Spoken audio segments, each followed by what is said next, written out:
ശിവരാത്രിക്ക് ചേച്ചി വരാൻ പറഞ്ഞ് വിളിച്ചപ്പോൾ ആദ്യം പോവണ്ടെന്ന് വെച്ച് മടി പിടിച്ചിരുന്നെങ്കിലും പിന്നെ എന്നും ഉന്നോള് വിളിച്ച് വരാൻ പറഞ്ഞ് നിർബന്ധിക്കലായിരുന്നു. അങ്ങനെ ലാസ്റ്റ് പോവാന്നുള്ള തീരുമാനത്തിലെത്തിയത് തലേ ദിവസമാണ്.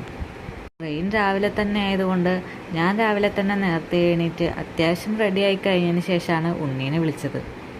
ഉണ്ണീനെ വിളിച്ച് എണീപ്പിക്കുമ്പോൾ തന്നെ കരച്ചിലാവോ എന്നുള്ള പേടിയിലാണ് വിളിച്ച് എണീപ്പിച്ചത്. പക്ഷേ ചേച്ചിയും ചേട്ടൻ്റെ അടുത്തേക്ക് പോവാന്ന് പറഞ്ഞപ്പോൾ തന്നെ ആൾ നല്ല ഹാപ്പി ആയിട്ടാണ് എണീറ്റത്. ക്കാൻ പോകാൻ നേരത്ത് ഒരു ഇത്തിരി മടി കാണിച്ചെങ്കിലും വലിയ കുഴപ്പമൊന്നുമില്ലാണ്ട് ആൾ ഉഷാറായിട്ട് വന്നു. അങ്ങനെ റെഡിയാവലൊക്കെ കഴിഞ്ഞ് ഞങ്ങൾ ട്രെയിൻ കയറാനായിട്ട് വന്നു. ട്രെയിൻ കാണാൻ വലിയ ഇഷ്ടമുള്ളത് കൊണ്ട് അതൊക്കെ കണ്ട് കുറച്ച് നേരം ആൾ എൻജോയ് ചെയ്ത് നിന്നു. അങ്ങനെ ഞങ്ങൾ ട്രെയിൻ കയറി വീട്ടിലെത്തി. വീട്ടിലെത്തുമ്പോഴേക്കും നല്ല വിശപ്പായിട്ടുണ്ടായിരുന്നു. വരുന്ന സമയമൊക്കെ കറക്റ്റായിട്ട് പറഞ്ഞുകൊണ്ട് തന്നെ ചേച്ചി ചമ്മന്തിയും ദോശയും ചട്നിയും എല്ലാം റെഡിയാക്കി വെച്ചിട്ടുണ്ടായിരുന്നു. കഴിഞ്ഞ് പിന്നെ കളിക്കാൻ തുടങ്ങി. അവൻ്റെ കൈ ചെയ്യേണ്ട സെയിം തന്നെയാണ് എൻ്റെ കൈമ കിടക്കണേന്നാണ് അവൻ പറയുന്നത്. പിന്നെ ചേച്ചിയുടെ പുതിയ മെഷീനൊക്കെ കണ്ടു. ഒരു ഡ്രസ്സ് തയ്ച്ച് തരാൻ പറഞ്ഞ അളവും കൊടുത്തിട്ടുണ്ട്. അത് കഴിഞ്ഞ് പിന്നെ അച്ഛനമ്മയൊക്കെ വന്നു കഴിഞ്ഞപ്പോൾ ഞങ്ങൾ പൂരപ്പറമ്പിൽ പോയി.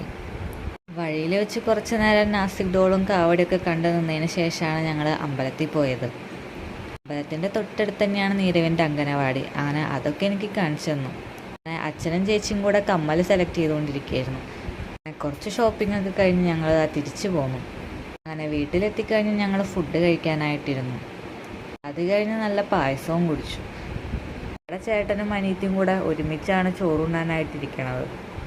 അങ്ങനെ പരിപാടികളൊക്കെ കഴിഞ്ഞ് ഞങ്ങൾ ട്രെയിൻ കയറാനായിട്ട് നിന്നു. ട്രെയിൻ കുറേ വൈകിയത് കൊണ്ട് തന്നെ രാത്രിയായിട്ടാണ് വീട്ടിലെത്തിയത്.